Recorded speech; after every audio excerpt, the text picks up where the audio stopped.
Hello and welcome.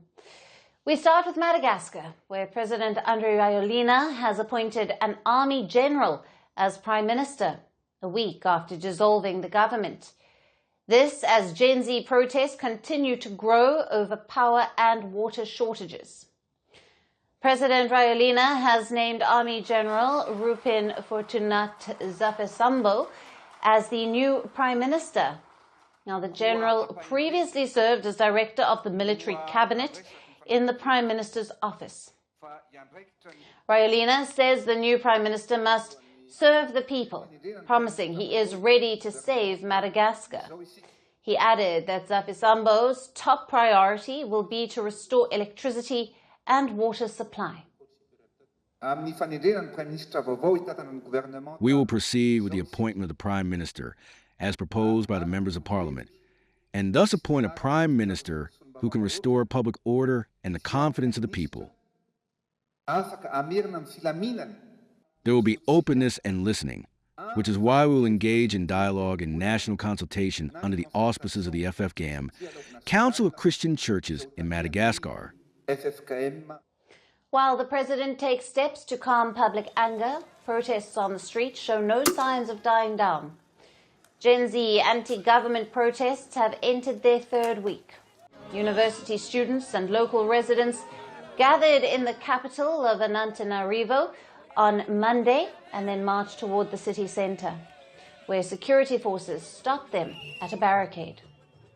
The accumulation of problems provokes a revolution, and that's why the state has lost control. This is a revolution, not a simple removal of the president. No, it's a revolution. And the only solution to a revolution is to accept the people's demands. The United Nations reported at least 22 people killed and more than 100 injured in the early days of the protests. However, the government has rejected the figures.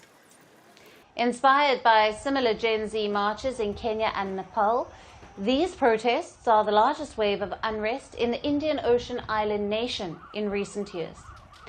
Sparked by anger over persistent water and power cuts, the demonstrations have grown into calls for President Rajoelina to resign.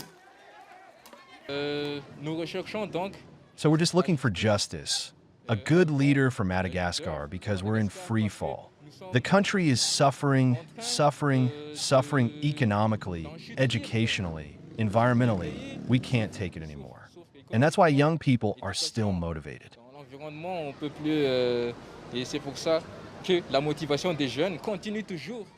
Rajoelina's move to sack his entire government last week failed to calm the demonstrators, who continue to demand his resignation.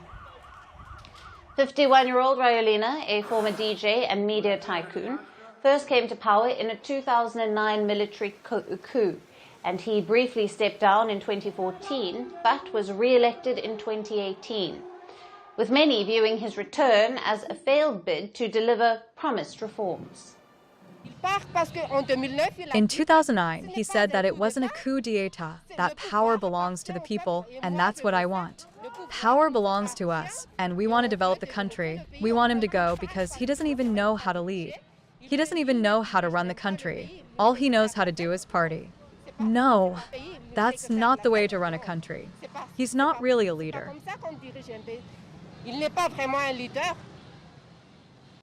Despite significant mineral wealth, biodiversity and agricultural land, Madagascar remains one of the poorest countries in the world. Per capita income has fallen by 45% between independence in 1960 and 2020, as per reports. Only about a third of Madagascar's 30 million people have access to electricity, as per the IMF. Daily power cuts often exceed 8 hours. The state energy company has been accused of corruption and mismanagement, fueling public anger. People always say that Madagascar is on the road to development, but no. At the moment, Madagascar is poor, because we don't have a leader to help us develop. President Rajoelina says he is ready to hear the protesters' grievances, but he has refused to step down. Will his latest move to appoint a new prime minister calm public anger, or will Madagascar's youth push for even greater change? We will continue to track the updates.